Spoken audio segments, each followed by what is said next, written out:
Berdirinya Republik itu peran Aceh sangat besar. Karena satu-satunya daerah di Indonesia yang tidak dikuasai kembali oleh sekutu, di mana Belanda membonceng di dalamnya, itu hanya Aceh. Aceh? Ya. Sehingga ketika itu PBB itu mengirim 3 negara sebagai negara yang untuk melihat Aceh. Itu apakah benar Aceh itu ada pemerintahan, ada rakyat, ada wilayah yang memang belum dikuasai oleh Belanda. Dan hasilnya apa tuh? Memang benar. Memang benar? Ya, dan itu disuarakan melalui Radio Rimba Raya. Jadi waktu itu Belgia yang mewakili kepentingan Belanda, kemudian Australia mewakili kepentingan Indonesia, delegasi Indonesia, kemudian Amerika yang dipilih oleh kedua pihak. Kedua belah pihak. Ya, jadi 3 negara ini itu terlibat dalam proses kemerdekaan Indonesia. Artinya kembali lagi ke dasar tadi bahwa memang Aceh pada saat itu salah satu negara yang belum dikuasai oleh sekutu.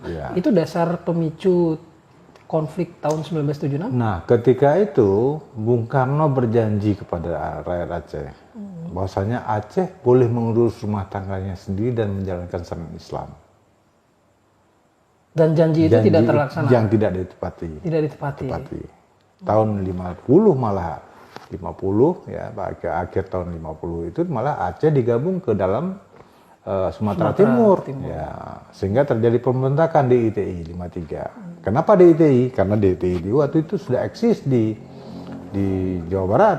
Nah, ada Raden Mas Kartosuryo. Tapi sebenarnya perjuangan Aceh ketika itu ya untuk negara Islam. Untuk Aceh sendiri? Iya, ketika DI itu. Tapi pemberontakan itu adalah pemberontakan pada pemerintah pusat yang mengadopsi Aceh itu ke dalam sebuah keresidenan saja.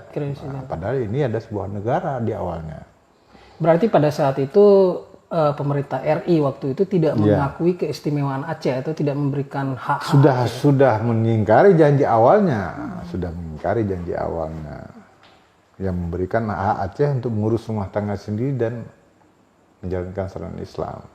Dalam pemikiran tokoh-tokoh Aceh itu, ketika itu, bahasa Aceh, Indonesia menjadi apapun boleh, tapi Aceh kami mengurus negara kami sendiri, kami mengurus daerah kami sendiri.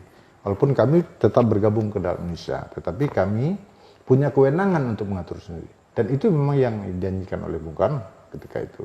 Kita bisa mengurus rumah tangga sendiri. Karena ketika itu, terus terang, perdagangan kita ke luar negeri segala macam itu dengan secara bebas kita bisa lakukan. Sehingga kita bisa menyumbang banyak kepada pemerintah negara Indonesia ketika itu yang sedang berjuang ya dalam diplomasi internasional maupun berjuang untuk memperkuat angkatan bersenjatanya. Gitu. Harusnya kita juga diberikan hak untuk mengelola sumber daya alam yang ada di Aceh. Semualah. Termasuk Walaupun ya dalam konteks kenegaraan tentu kita ada sharing pendapatan antara Aceh bersama pemerintah pusat sebagai negara induk yang memang akan mengandalkan keseluruhan wilayah di Indonesia ini.